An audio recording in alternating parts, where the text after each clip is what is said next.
নমস্কার, বাংলা বাজারে সবাইকে স্বাগত। আমি অনিকেত চট্টোপাধ্যায়। শুরু করছি মতামত। আজকের শীর্ষক, মিত্র থেকে ফ্রেন্ডস, বড় পরিবর্তন।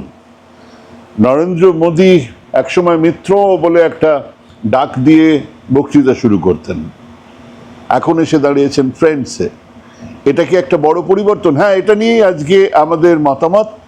শুরু করার আগে বলি, বাংলা বাজার সাবস্ক্রাইব করুন, লাইক করুন, শেয়ার করুন, কমেন্ট করুন। আর যদি পারেন আমাদের একটা ছোট্ট টাকার বিনিময়ে সদস্যপদ পাওয়া যায়, যদি সদস্য হন খুব খুশি হব, আমাদের কিছুটা সুবিধা হয়। যারা সদস্য হবেন না তারাও একইভাবে অনুষ্ঠান দেখতে পাবেন, তাতে কোনো অসুবিধে নেই। আর আজকে কিন্তু জিরো আওয়ার আছে। জিরো আওয়ারে বিষয় হচ্ছে সাংবাদিকরা কেন মার খাচ্ছেন, সাংবাদিকদের পেটানো হচ্ছে কেন, সেই নিয়ে আলোচনা।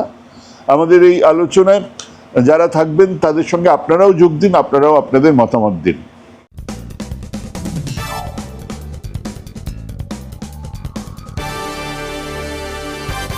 এটা ঘটনা যে গত 20 বছরের প্রশাসনিক জীবনে কি মুখ্যমন্ত্রী হিসেবে কি প্রধানমন্ত্রী হিসেবে নরেন্দ্র মোদী যে একচ্ছত্র ক্ষমতা, প্রত্যেকের আনুগত্য, দল এবং কর্মীদের, আর প্রশ্নের ঊর্ধ্বে নিজেকে রাখতে পেরেছেন, সমস্ত প্রশ্নের ঊর্ধ্বে। কোথাও তিনি প্রশ্নের উত্তর দেননি। সেই ভাবমূর্তি আজ ভেঙে চুরমার হচ্ছে। কেউ বলতেই পারেন যে এর আগেও তো নরেন্দ্র মোদী পিছু হটেছেন, 3টে কৃষি বিল তো ফেরত নিতে হয়েছে, কিন্তু একটু খেয়াল করে দেখবেন সেটাও ছিল এক ধরনের মনোলগ। হয়তো আমার সাধনায় কমতি ছিল, হয়তো অন্নদাতাদের আমরা বোঝাতে পারিনি, অর্থাৎ 3টে কৃষি বিল ঠিকই ছিল ভাই, তোমরা মানতে চাইছো না, আচ্ছা ঠিক আছে আমি প্রত্যাহার করে নিচ্ছি। আসল কারণও মানুষ জানেন, উত্তরপ্রদেশের নির্বাচনের সামনে তাকে এই সিদ্ধান্ত নিতে হয়েছিল, কিন্তু সেটাও ছিল এক মনোলগ, ভুল স্বীকার নয়। প্রায় 1000 জনের মৃত্যু নিয়ে এক লাইন খরচা করেননি তিনি। সেই 2002-এর গুজরাট দাঙ্গার পরে 2003-এ রয়টার্সের একটা ইন্টারভিউতে তাকে জিজ্ঞেস করা হয়েছিল, এক সাংবাদিক জিজ্ঞেস করেছিলেন, এতজন মারা গেলেন, আপনার অনুশোচনা আছে? Do you regret what happened? এর উত্তরে নরেন্দ্র মোদী বলেছিলেন, if someone else is driving a car and we are sitting behind and if a puppy comes under the wheel, will it be painful or not? Of course it is. If I am a chief minister or not, I am a human being. If something bad happens anywhere, it is natural to be sad. অন্য কেউ যদি গাড়ি চালায় আর আমরা যদি পেছনের সিটে বসে থাকি, তবুও যদি গাড়ির চাকায় একটা কুকুরছানা চাপা পড়ে, তাহলে কি কষ্ট হবে না? অবশ্যই হবে। আমি মুখ্যমন্ত্রী হই বা না হই, আমি একজন মানুষ, গাড়ির চাকার তলায় চাপা পড়া মানুষ, কুকুর। আর রাজ্যের দাঙ্গায় মৃত কেবল সরকারি হিসেবে 1100-র বেশি মানুষের এরকম তুলনা মোদিজি ছাড়া আর কেই বা করতে পারেন? সেই তিনি প্রধানমন্ত্রী হলেন, হঠাৎ নোটবন্দির ঘোষণা করলেন, তার চূড়ান্ত ব্যর্থতা নিয়ে একটা কথাও বলেননি। বলছে তো ধুরন্ধর সিনেমা, গল্প, বলেননি। করোনার সেই আচমকা লকডাউন, লক্ষ পরিযায়ী শ্রমিকের সেই অবর্ণনীয় কষ্ট, একটা কথাও বলেছেন? বলেননি। কেবলমাত্র উত্তর ভারতে গোরক্ষার নাম করে কম করে 30 জন মানুষকে পিটিয়ে মারা হয়েছে, মব লিঞ্চিং, একটা কথাও বলেছেন? বলেননি। সিএএ এনআরসি আন্দোলনের সময় প্রথমবার একটু ঘাবড়েছিলেন, কিন্তু সেবারে করোনা এসে পরিস্থিতি বদলে দেয়। মূল্যবৃদ্ধি থেকে বেকারত্ব, টাকার অবমূল্যায়ন থেকে স্কিল ইন্ডিয়ার মুখ থুবড়ে পড়া নিয়ে কথা তিনি বলেননি। যেমন বলেননি মণিপুর নিয়ে, যে রাজ্য এখনো জ্বলছে। নীতি নৈতিকতার কথা বলতেন, আর আজ সমস্ত নীতি নৈতিকতাকে ভুলে বিরোধী দল ভাঙিয়ে বিল পাশ করার চেষ্টা চলছে তো তারই নেতৃত্বে। আসলে এই বিজেপি দলের 5 বছরের শাসন তো আমরা দেখেছিলাম অটল বিহারী বাজপেয়ীর প্রধানমন্ত্রিত্বের সময়। সাবমেরিন ঘোটালা সামনে এলো, তিনি প্রতিরক্ষা মন্ত্রী জর্জ ফার্নান্ডেজকে পদত্যাগ করতে বলেছিলেন। বিরোধীরা রাস্তায় নেমে খুব বিরাট কিছু করার আগেই জর্জের পদত্যাগ ইস্যুকে সামাল দিয়েছিল। অটল বিহারী বাজপেয়ী খুব জোর দিয়ে এই দেশের ধর্ম নিরপেক্ষতার কথা বলতেন, সেকুলারিজমের কথা বলতেন। সে আমলে বিজেপির ভক্তদের জন্ম হয়নি, সেকু মাকু ইত্যাদি কথাবার্তা আমরা শুনিনি। গান্ধী দেশদ্রোহী, গডসে দেশপ্রেমিক গোছের কথাবার্তাও আমরা শুনিনি।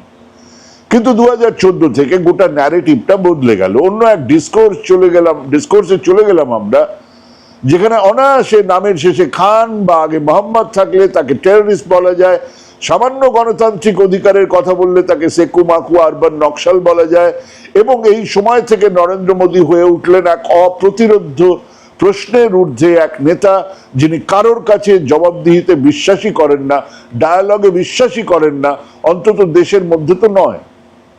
উনি সেই প্রধানমন্ত্রী যিনি 2014 থেকে এখনো পর্যন্ত একটাও সাংবাদিক সম্মেলনে সাংবাদিকদের প্রশ্নের মুখোমুখি দাঁড়াননি।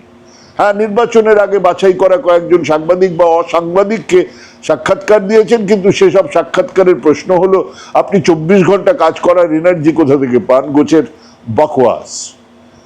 সেই তিনি এই প্রথম হতচকিত, ইংরেজিতে যাকে বলে ফ্ল্যাবাগাস্টেড, এরা খারা যারা রাস্তায়, সেই জেনারেশন, সেই জেনজি যারা তাদের আগের প্রজন্মের তৈরি করা ব্যবস্থায় দিগ্ভ্রান্ত, যাদের সামনে এক শিক্ষা ব্যবস্থা যা তাদের রোজগারের গ্যারান্টি দেয় না, এক সমাজ ব্যবস্থা যেখানে চর্চা কেবল হিন্দু আর মুসলমান আর ঝটকা আর হালাল, এক অর্থনৈতিক ব্যবস্থা যেখানে চাকরি নেই কিন্তু জিনিসপত্রের দাম বাড়ছে, টাকার দাম পড়ছে, আর সেই রাষ্ট্রের রাষ্ট্রপ্রধান প্রশ্ন শুনতে অভ্যস্ত নয়, তিনি কেবল কথা বলে যান, আবোল তাবোল কথা, যে কথা জেনজিদের মাথাতেও ঢোকে না।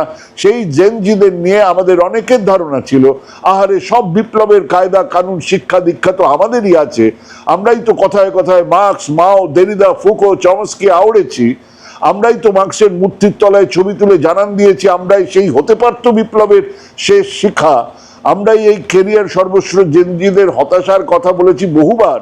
সেই আমরাই চেয়ে দেখলাম কি অনায়াসে তারা রাষ্ট্রপ্রধানকে ডায়ালগে নামিয়ে আনলো, মাঝরাতে বিকৃত চেহারাতেই সই তিনি এলেন তো, দুপুরের প্রশ্নের জবাব নিয়ে মাঝরাতে। এই প্রথম মন্ত্রিসভার একজন অন্যতমকে পদত্যাগ করতে হলো তো, কেবল তাই নয়, বলতে হয়েছে আরো অনেক কিছু। এবং আমরা ভেবেছি রাজার বোধোদয় হয়েছে, যারা ভাবছেন তারা নরেন্দ্র ভাই দামোদর দাস মোদীজিকে জানেনই না। হ্যাঁ, তার ভক্তরা গতকাল থেকে এই একটা সত্যি কথা লিখেই চলেছেন সমাজ মাধ্যমে, লিখছেন কখনো সখনো এক পা এগিয়ে দুপা পিছিয়ে যেতে হয়, আরো 10 পা এগোনোর জন্য এটা জরুরি। হ্যাঁ, একেবারেই তাই। এই জেনজির আন্দোলনে আমাদের দেশের মানুষকে, দেশকে কি শিক্ষা দিল সে অন্য আরেকদিন আলোচনা করব, কিন্তু এ থেকে বর্তমান সরকার যে শিক্ষা নিল তা আপনি আপাতত যা ভাবছেন তা নয়। ধর্মেন্দ্র প্রধান পদত্যাগ করেননি, ধর্মেন্দ্র প্রধানকে পদত্যাগ করতে বলা হয়নি, ধর্মেন্দ্র প্রধান পদত্যাগ করতে বাধ্য হয়েছেন। ধর্মেন্দ্র প্রধানকে একেবারে বাধ্য হয়েই আর কোনো উপায় না দেখেই পদত্যাগ করার নির্দেশ দেওয়া হয়েছে। হ্যাঁ, দিল্লির লুটিয়েন্স মহলে যে আলোচনাগুলো চলছে তার কিছু অংশ আমারও কানে এসেছে বিভিন্ন সূত্র মারফত। তার প্রথমটা হলো, সরকার ভেবেছিল ককরোচ জনতা পার্টির লোকজন আনবে কোত্থেকে, সোনাম ওয়াংচুককে তারা পেয়েছে, ঠিক আছে, কিন্তু একটা অবস্থান চালানোর জন্য লোকজন দরকার, কাজে এই অবস্থানকে গুরুত্ব দেওয়ার কারণ নেই। ওই ইন্টারনেটে কতজন ক্লিক করলো, কতজন সঙ্গে থাকলো, কত মিলিয়ন দেখলো, তার থেকে ফিজিক্যালি আমরা যদি না দেখতে পারি লোকজন, তাহলে এই অবস্থান চলবে না। দেখা গেল দুটো সোর্স থেকে মানুষজন জড়ো হতেই থাকলো। প্রথমটা হলো নেহা বোরা ইত্যাদি আইসার ছাত্রনেত্রী, সিপিআইএমএল লিবারেশনের ছাত্র সংগঠনের নেতারা প্রথম দিনগুলোতে জেএনইউ আর দিল্লি ইউনিভার্সিটি ইত্যাদি থেকে ছাত্রদের আনা শুরু করলেন। পরে বামপন্থী আরো দল সেখানে যোগ দিল এবং পাশে এসে দাঁড়ালেন ভীম আর্মির আজাদ সমাজ পার্টি নেতা চন্দ্রশেখর আজাদ। হ্যাঁ, তিনি লোক আনিয়েছেন, অন্তত একটা অবস্থানে জড়ো হবার মতন সম্মানজনক ভিড় হতে শুরু করেছিল। কিন্তু খেয়াল করে দেখুন, মিডিয়া নেই, নেই মানে নেই, কেবল যন্তর মন্তরে নয়, স্টুডিওর আলোচনাতেও এই অনশন আন্দোলন ইত্যাদি খবর নেই বললেই চলে। এবারে 12 দিনের মাথায় লল্লন টপ থেকে উঠে আসা এখন হিন্দি ইন্ডিয়ান এক্সপ্রেসের সাংবাদিক সৌরভ দ্বিবেদী, তিনি হাজির হলেন ওই যন্তর মন্তরে, একটা সাক্ষাৎকার নিলেন সোনাম ওয়াংচুকের, দেখালেন চারধারের অবস্থা। ইনফ্যাক্ট বেশ কিছুদিন ধরেই ইন্ডিয়ান এক্সপ্রেসের একটা অন্য চেহারা আমরা দেখছিলাম। হ্যাঁ, 13 দিন থেকে সেখানে স্বাধীন সাংবাদিকদের লাইন লেগে গেল। সমধিস থেকে অজিত অঞ্জুম প্রত্যেকের এই আন্দোলনকে দুহাত তুলে সমর্থন। এবার মেন স্ট্রিম মিডিয়া বাধ্য হলো এই খবরে নামতে, কিন্তু তারা ধীরে ধীরে 3টে ন্যারেটিভ সেট করার দিকে এগোচ্ছিলেন। এক, এটা একটা ডিপ স্টেটের কাজ, কেন সরকার বসে বসে সেই ডিপ স্টেটকে আড়াল করছে তা নিয়ে একটা কথাও কেউ বললেন না। দুই, এটা আসলে এক ওই এফসিআর এ বিদেশ থেকে টাকা আনার যে আইন, যে বিল আসছে তার কড়াকড়িকে এড়ানোর জন্য এই আন্দোলন হচ্ছে, অর্থাৎ আন্দোলন করছেন সেই সমস্ত এনজিওরা। তিন, সোনাম ওয়াংচুক আসলে চীনের এজেন্ট, কাহিনী ছাপা শুরু হয়ে গেল। এর মধ্যে ভিড় জমছে দেখে সরকার ঠিক করেই ফেললো যে সোনাম ওয়াংচুককে তুলে নিয়ে গেলেই এই আন্দোলনকে মুছে ফেলা যাবে। অন্তত অবিবেচক মস্তিষ্ক থেকে এই বুদ্ধি বের হলো। শোনা যায় এর জন্য নাকি হোম মিনিস্ট্রি দায়ী। ইতিমধ্যেই কিন্তু যন্তর মন্তরে বসেছে ফেস রিকগনাইজেশন করার ব্যবস্থা, মানে ফেস রিকগনাইজেশন সফটওয়্যার নিয়ে সেখানে হাজির, গাড়ি নিয়ে সেখানে হাজির, পুলিশের যে চশমা, সেই চশমাগুলো স্মার্ট স্পেকটাকল, সেখান থেকে প্রত্যেকের ছবি উঠে যাচ্ছে, সেই ছবি যাচ্ছে একটা ওইখানেই দাঁড়িয়ে থাকা গাড়িতে, সেখানে সেই ছবি দেখে তার ফেসবুক থেকে তার সোশ্যাল মিডিয়া অ্যাকাউন্ট বার করে সে কোথায় থাকে, তার আত্মীয় স্বজন ইত্যাদি সমস্ত কিছু বার হচ্ছে। মানে আন্দোলন একবার শেষ হোক তারপর দেখছি। চিহ্নিতকরণের কাজ শুরু হয়ে গিয়েছিল সেই তখন থেকে, যন্তর মন্তর জুড়ে জ্যামার বসেছিল, কিন্তু তারপরেও ওই 19 তারিখে সোনাম ওয়াংচুককে তুলে নিয়ে যাওয়ার অ্যাডভেঞ্চার ব্যাকফায়ার করলো। পিল পিল করে উত্তর ভারত থেকে ছাত্র যুবরা আসতে শুরু করলো যন্তর মন্তরে, যা হোম মিনিস্ট্রি দিল্লি পুলিশের ধারণার মধ্যেই ছিল না। জ্যামারও কাজ করলো না, কারণ ছাত্র যুবরা ব্লুটুথ দিয়ে এক ধরনের কমিউনিকেশন চালু করে দিয়েছিলেন, এবং 20 তারিখ সংসদ অভিযান বিরোধী দলগুলোকেও আড় ভেঙে রাস্তায় নামিয়ে দিল। তারাও বাধ্যই হলেন, এবং সারা দেশে ছড়িয়ে গেল এই জেনজিদের আন্দোলন। তখনও কিন্তু ধর্মেন্দ্র প্রধানের পদত্যাগের কথা মাথাতেও আনেননি বিজেপি নেতারা বা আমাদের প্রধানমন্ত্রী। শুরু হয়ে গেল ট্র্যাক 2। এতদিন যাকে চায়নার এজেন্ট, ডিপ স্টেটের এজেন্ট বলা হচ্ছিল, তাকে অনশন ভাঙালেই আন্দোলন শেষ হবে, সেখানেই আছে আন্দোলনের নৈতিক অবস্থান। হ্যাঁ, এটা মনে করে কিছু গোল গোল আশ্বাস দিয়ে অনশন তোলানোর আলোচনা শুরু হলো। আর একটা সময়ে গিয়ে বাইরের বাস্তব অবস্থার খবর না রাখা সোনাম ওয়াংচুক নাকের বদলে অ্যাটলিস্ট নরুন তো পেলাম গোছের আশ্বাসে অনশন তুললেন। পাশে জেপি নাড্ডা। মজার কথা দেখুন, পাশে কিন্তু এই জেনজিদের মাথারা কেউ নেই। সেইখানে আরো বড় ভুল হয়ে গেল। আন্দোলন তখন সোনাম ওয়াংচুকের কাছে নেই, ইনফ্যাক্ট অভিজিৎ দীপকের কাছেও কি ছিল? ইতিমধ্যে বাম ছাত্র নেতারাও মঞ্চে, এবং তারাও অনড়। ককরোচদের মাথারা বুঝেছিলেন এখন কম্প্রোমাইজ করার একটা কথা বললেও যুব সমাজ মেনে নেবে না। মিনিমাম শর্ত ধর্মেন্দ্র প্রধানের পদত্যাগ, তারা সেটা জানিয়েই দিল। ইতিমধ্যে মুম্বাই, পাটনা, রাঁচি, বেঙ্গালুরু, হায়দ্রাবাদ, কলকাতায় ছড়াচ্ছে আন্দোলন। কাজেই বলিকা বকরা ধর্মেন্দ্র প্রধান। তিনি কোন ভুলটা করেছেন? তিনি দপ্তরের দায়িত্ব নেবার পর থেকে অক্ষরে অক্ষরে পালন করেছেন দলের কথা আর আরএসএস এর কথা, নির্দেশ। উচ্চশিক্ষা দপ্তরকে কেন্দ্রীভূত করার ফলে এক ধরনের দুর্নীতির জন্ম হবেই, সেদিকে নজর না দেওয়া।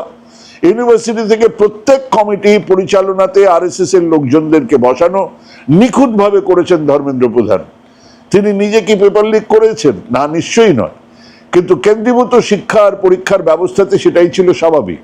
কাজেই যখন সেই প্রশ্ন এলো আর তাকে ঘিরে আন্দোলন ওই পর্যায়ে উঠলো, তখন তার বলিদান অবশ্যম্ভাবী ছিল। মাথায় রাখুন বিজেপি নেতারা, হ্যাঁ মাথায় রাখুন, এ রাজ্য সে রাজ্য, গোটা ভারতের বিজেপি নেতারা, আপনার দল আরএসএস এর নির্দেশ মেনে অনেক কিছু করছেন, কিন্তু প্রশ্ন উঠলে আর আন্দোলন সেই পর্যায়ে গেলে আপনাকেও পদত্যাগ কিন্তু করতে হবে।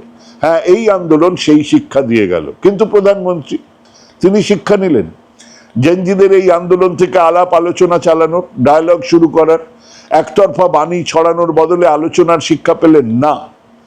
নরেন্দ্র মোদী 30 বছরের আরএসএস প্রচারক, 20 বছরের বেশি প্রশাসক, আর মধ্যে 20-25 বছরের সংগঠক। উনি এই একটা আন্দোলন থেকে শিক্ষা নিয়ে এগোবেন, এটা ভাবাও বাতুলতা।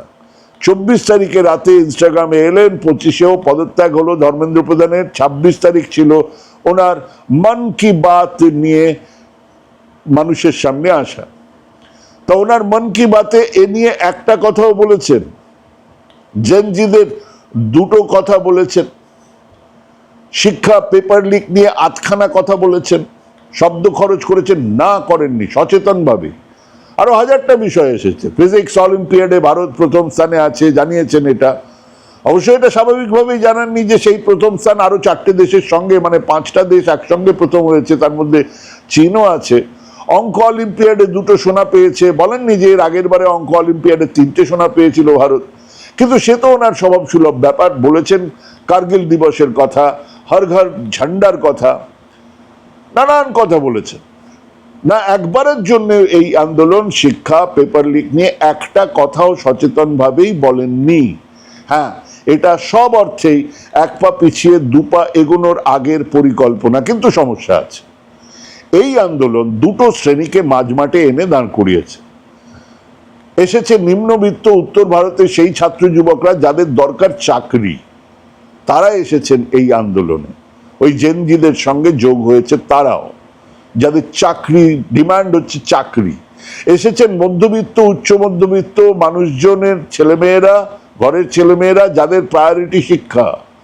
এই 2 সমাজের দ্বিতীয় শ্রেণীর এক বিরাট অংশ হচ্ছে গিয়ে এমনকি গত নির্বাচনেও মোদিজিকে সমর্থন করেছেন। উত্তর ভারতের কৃষকরা আবার মাঠে নামবেন, তাদের দাবি মানা হলে ভেস্তে যাবে ভারত আমেরিকার বাণিজ্য ডিল। ওদিকে ইথানল পেট্রোল নিয়ে হাওয়া গরম। সব মিলিয়ে মোদিজির কাছে 2টো রাস্তা খোলা আছে। এক, যত তাড়াতাড়ি সম্ভব মেরামতির কাজে হাত দেওয়া, ডায়ালগ শুরু করা, দল ভাঙানোর, ডিলিমিটেশন ইত্যাদি বিষয়গুলোকে ব্যাকসিটে পাঠিয়ে মানুষের জরুরি দাবিগুলোর দিকে চোখ ফেরানো। 2, এক চরম স্বৈরাচারের পথে এগোনো, অঘোষিত নয় এক ঘোষিত জরুরি অবস্থার দিকেই এগোনে। না, এ ছাড়া আর কোনো রাস্তা আজকের সরকারের কাছে খোলা নেই। মিত্র থেকে ফ্রেন্ডসে আসাটা নেহাতি একটা স্ট্র্যাটেজি, খানিক সময় কেনা, টাইম বাইং। সম্ভবত সরকার আরো কড়া হাতেই মানুষের প্রতিবাদকে স্তব্ধ করার দিকে এগোচ্ছে। ভাবুন, ভাবতে থাকুন, ভাবা প্র্যাকটিস করুন। ভালো থাকবেন, সুস্থ থাকবেন। আজকে এখানেই শেষ করছি। নমস্কার।